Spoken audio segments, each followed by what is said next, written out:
A princess, an elf, and a demon walk into a bar. Guys, I'm not telling you a dirty joke. What I am telling you is Disenchantment. We're about to talk about it. Stay tuned. TV pilot starts now. You're tuned in to AfterBuzz TV, the ESPN of TV talk. Now, let the buzz begin. Now, this song is so appropriate. I know you guys know it. It's the Futurama theme song. And I just really feel like with Matt creating this new show, it's kind of like Game of Thrones meets Futurama. Yeah, and I used to watch The Simpsons as a kid. I didn't necessarily love it, but my whole family did. And it, of course, reminded me of The Simpsons. Yeah, for sure, for sure. Welcome, guys. I'm Linda Entwee. We are at Pilot Reviews, and I have my beautiful co-host. Hello, Sam Davidson here. Excited to talk about it tonight. Yeah, we're missing a couple of our co-hosts. One is in honeymoon bliss, and one is away. We miss you guys both. But we will hold down the fort. Why couldn't we just say we kidnapped them and they're in our basement? We should have said that. I'm saying it now. Okay. It's a good cover up. Linda. I mean, you weren't supposed to actually say it. I know, but right. Now it done. Okay. Anyways, moving on. Anyways, guys, this is TV Pilot Reviews. This is not an after show. We only review the first episode of a series, so the pilot, and we talk about the pilot, we break down the pilot, and then we say, hey, you should watch it, you should not watch it, you should invest your time, you should not invest your time. So tonight we're talking about Netflix Disenchantment. What were your overall thoughts?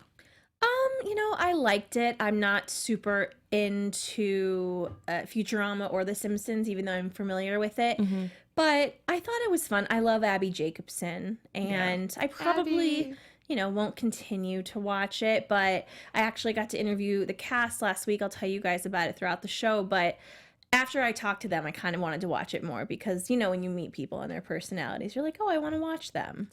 So my take is I didn't know what I was getting into. And I was thinking animation. I don't know. But I really enjoyed it. So on that note, let's take a look at the trailer so that we can all be on the same page, and then we'll go on from there. Your presence is requested at the royal wedding of Prince Giesbert of Bentwood and Princess Bean. Do you take this man to be your husband? No! Oh my God. This is a bad time to be coming down off of that high. So how'd it go? I want to be in charge of my own destiny. I want to see the outside world. I want to Get rid of all the diseases plaguing mankind and replace them with worse ones. Bean, you're out of control. I don't even know what to yell at you. I'm not so bad. Well, you did kill that one guy. I'd be fine if someone could just slide my head up a bit. Isn't there a point in everyone's life where they need to go and figure out who they are? Whew, I'm a good butcher. This is a pet shop. Woohoo! What's this feeling I don't want to drink away? That's hope. I've got a bad idea! What's bad about it? Oh, never mind. I see.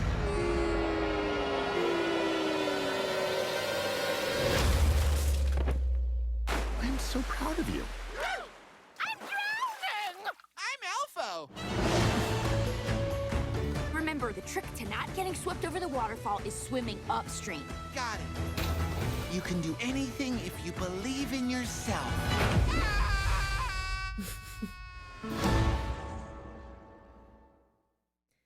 Very cute. I think it's awesome. I thoroughly thought that I was not going to enjoy it, and I thoroughly enjoyed it. Yeah, I mean, I'm a bit opposite, but I did not hate it. Fair. Trying to have something that we don't completely disagree on. Well, I think that our history says that we just like sorry. different shows, but that's fine because it gives us a good perspective. Yeah. So, guys, Disenchantment is Princess Bean, who we were introduced to, played by Abby Jacobson. And you guys know Abby from Broad City. Of course. Love her, love her, love her. She plays Princess Bean of the Kingdom of Dreamland, and she just wants to live a normal, ordinary life of a young woman, but no one wants to date her because she's the daughter of a ruthless king So she's developed an attitude, a drinking problem. She has only 2 real friends that we meet in this pilot. And first is Elfo. He's an adorable little elf that is like loving and happy-go-lucky and all of that. And then we have Faxton. Oh, played by Nat Faxon. Oh, yes. Which you guys probably know him because I've seen his face, but what is he from? Oh, he's awesome. He actually won an Academy Award for The Descendants. He wrote it. That's what it was. And he was in that. He's been in a bunch of other stuff as an actor, but he's also a writer. Such a cool guy. And a demon in the form of a cat named Lucy, played by Eric Andre. Yes, We've seen who's a big comedian. Yeah. So they have some powerful cast members on this that we can get into in a little bit. But basically, so we have Princess Beam, we have the angel versus the devil on her shoulder, and that's kind of where we go in the pilot. Yeah, and she escapes her marriage, and there's this whole thing, and she's just a princess on the run. You know, I'm not a big medieval period piece person. I'm not a cartoon person either, but I loved Big Mouth. And this to me, I totally get why people like it and why they should like it. Okay, so let's jump into that. So your pass or play? I'm a half pass for myself, but I'm a 70% prefer. You know what? That's what I get for trying to do a 75% I was play. going to say, now we're doing percentages? I don't know. Didn't we did fractions or decimals at one? We used to do decimals. Yes, we used to do Okay. decimals. But You know what? I am a pass for myself, but a play for other people. That's what I am. I am a play. I'm definitely going to check it out. I was thoroughly surprised because I'm not really big on adult animation. And this really just held my attention. And I wasn't like a Futurama watcher, a Simpsons here and there. But overall, if we weren't doing pilot reviews, I would not have known about this. Or I would have known about it and then not checked it out.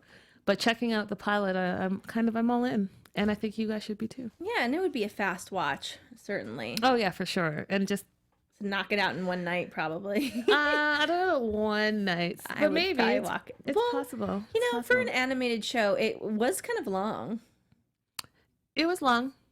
Yeah. Yeah, it was long, but I didn't feel like, oh, this is so long. I was entertained by it. I had a few giggles in there. Good. So Matt says he was influenced by Game of Thrones for this, and you definitely see his characters, like the Futurama type characters, in a medieval time. Did you feel that as well? I think he was trying to do a lot of stuff, and just the influences of everything else he's done kind of seeps into it. I think you need to watch more to really figure out what he's doing. And I also am not a huge Game of Thrones person. I know it's crazy. You guys, I'm going to figure it out one day. I'm going to watch it. I just can't get through the first episode. It's just so boring. Anyways. Did you just say Game of Thrones is boring? No, the first episode, I just couldn't do it. I'm sorry. And I'm not the only person, but we'll talk about this another time. Yeah, let's. But I know a lot about the show, and I see what he's doing here, and I love that it's a female lead. And actually, I interviewed him on the red carpet, Matt, and he talked to, about it. His favorite characters in both Futurama and The Simpsons are the females, and he says they're the best ones anyways, so it's about time. Awesome. Isn't that nice? Yeah, it's awesome. Let's talk a little bit about the cast. So we talked about Abby a little bit, who plays Bean. And it's Tia Beanie, her full name, and she's kind of like the inept protagonist.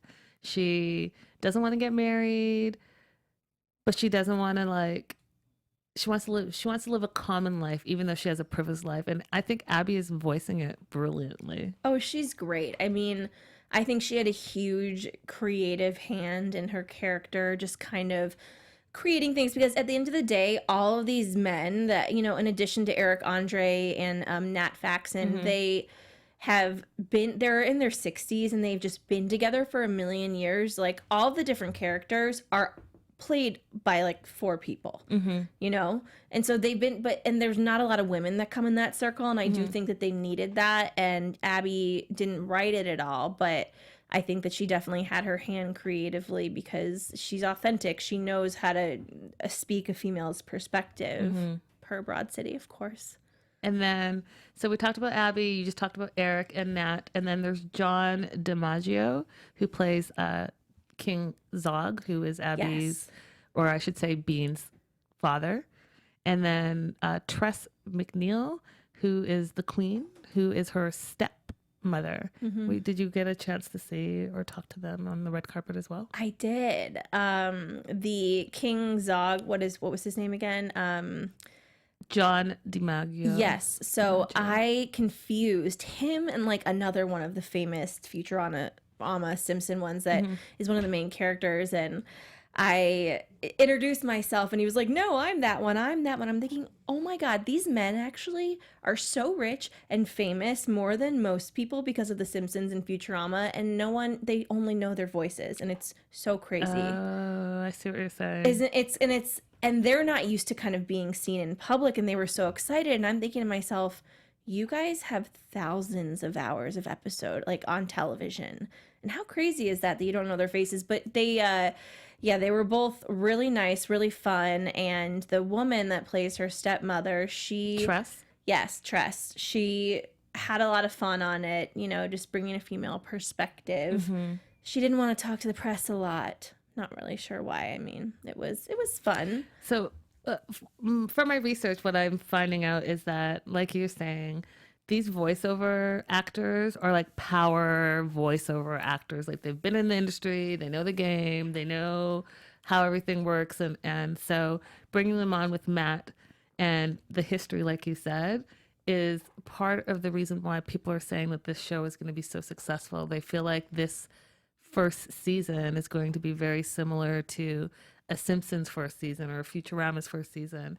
And being on a streaming service and being on Netflix might give it a little bit more like longevity as far as Futurama, because Futurama bounced around networks for a little bit.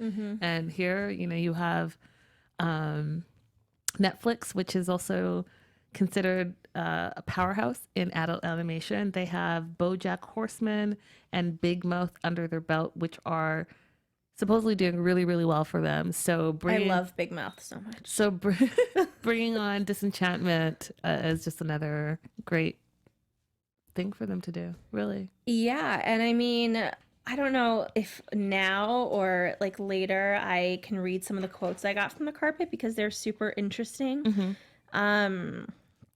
So yeah, let's see.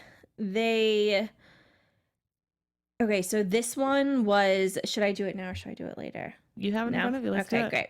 So Matt Groening said, it's just fun to try something different. The strongest characters in the other shows, The Simpsons and Futurama, are the women, Lisa Simpson and Leela on Futurama. And now we decided to go all the way and make the women the center of the show and see what we can do. We try to make the show as pro-woman as we can, feminist and progressively thinking, but Abby kicks it to another level.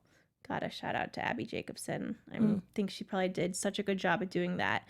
And then something interesting that Maurice LaMarche said, who voices several of them, again, one of the alumni kind of this guy's Groening's crew, said, on the show, I would say we had the most freedom, and Matt has been in every single session, writing on the fly.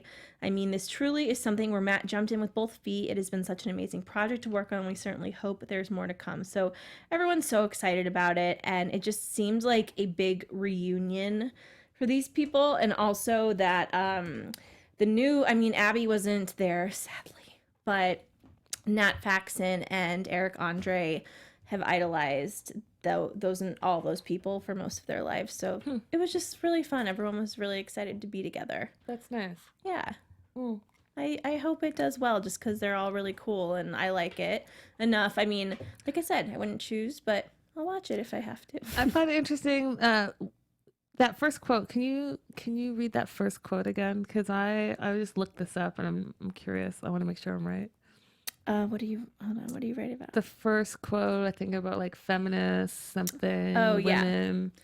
So he said, it's It is fun. It is just fun to try something different. The strongest characters in the other shows, The Simpsons and Futurama, are the women, Lisa Simpson and Leela on Futurama. And now we decided to go all the way and make the woman the center of the show and see what we can do. And I gotta say, Abby Jacobson is fantastic. We try to make the show as pro-woman as we can, feminist and progressively thinking, but Abby kicks it to another level. So feminist and progressive thinking. And then, so I'm looking at who's in the writing group of people. Okay. And there's not a lot of women on this team. It's really, and I did notice that. I'm not gonna lie. So that seems like a little bit of a catch-22 to me. I mean, you have Matt, Josh, you have a Jamie, Jeff. There's Jenny Batten, one episode only. There was maybe 4 women on the carpet.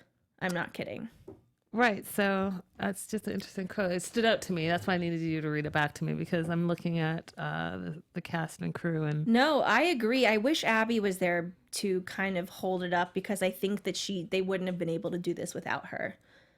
I mean, they're all men. Right. So you're making a woman the center.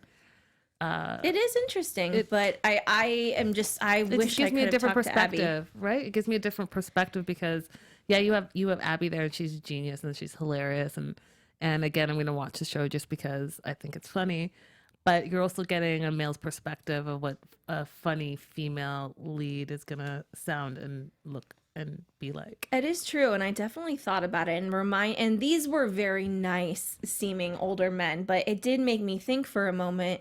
You know, like, what do this seems like a old school boys club, and it probably was. I mean, The Simpsons is legendary, and so is Futurama. So it was fascinating, but regardless, I have faith in Abby Jacobson. Yeah, for president. So a couple of developmental things. So Disenchantment transplants the general quarter life crisis dramedy and puts it in an exaggerated fantasy land where the creator and writers run wild. And I thought that this was an interesting quote, because really that's exactly what's happening to Bean. She's having a quarter life crisis and doesn't know who she is, doesn't know what she wants, just knows that she doesn't want to be married and in this privileged lifestyle. She feels like she just wants to like run wild and free and go on all these adventures, which is kind of interesting because the whole princess story is either or. And if we go back to the Disney days and all of that, where, you know, the princess stayed home because she's waiting to be rescued by her prince and getting married and live happily ever after. Yeah. And then, so now you have kind of a play on that where you have, okay, here's the man to rescue you, but she doesn't want to be rescued. She doesn't want to be married. She wants to go on adventures, but she doesn't even really get to go on the adventure alone because she has the devil and the angel, both, you know, quote unquote male characters in her ear telling her she should do this or she should do that. Well, I think maybe we at least for that need to see how the rest of the season plays out. I think they're just her little minions. They become is what I think. They're her little sidekicks. Yeah, you know, could be. I'm definitely gonna watch it. I'm a play for this show. Yeah, maybe, you know, if I don't have anything else to watch, I'll watch it. Well, we know that Netflix is all in because it's already been picked up for a second season. Yes. So I think that the reviews and my review as well is that it's going to find its legs, and maybe we're starting to see the beginning of a new show.